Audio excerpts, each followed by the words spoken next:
So we want to talk about your part of the puzzle, because a lot of the time you're thinking, I need to know this well enough. I need to find the right place. I want to make a big change or something. But sometimes so little is enough. And I'll tell you a story. We went to Lesbos in Greece because so many Syrian refugees were crossing from Turkey to Lesbos in small rubber rafts made for 10 people, 80 people in a raft in pitch dark night.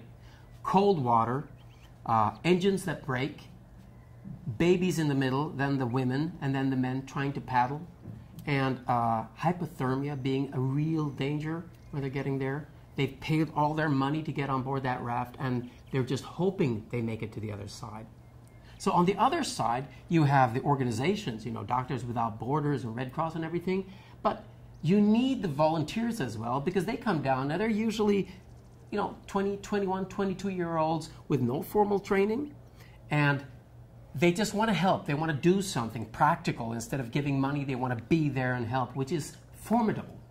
And it's also a large challenge, because you risk what is called volunteer burnout.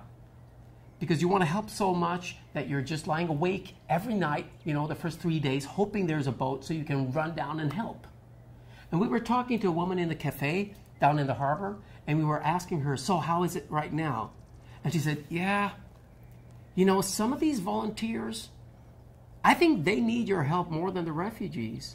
Because the other day, a raft was coming in, and the volunteers were running down into the water yelling, give me the babies, move over, what's going on? And one of these poor women with a baby which needed help for hypothermia, the volunteer, wanting to help so badly, took the baby, was yelling at people, and ran away to put it into shelter. Now, the mother in the raft was left there with a stranger taking her baby, thinking, oh my God, where's my baby? So the need for self-control and self-regulation is extremely high. You have to be calm if you want to help others. And sometimes you don't need to be in the front line. Sometimes that's not the biggest help you can give. Sometimes your part of the puzzle can be really small and go way longer than that. Yeah, actually, when I was there, I was thinking that if I'm going to stay here longer, my role will probably just be walking around, being very calm.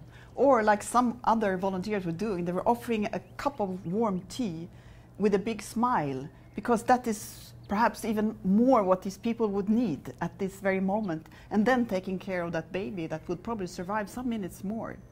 So that is, finding our part in the puzzle is very important. What we feel comfortable in, what we can do, that is and sometimes that is a cup of tea. There's always a part of the puzzle for you.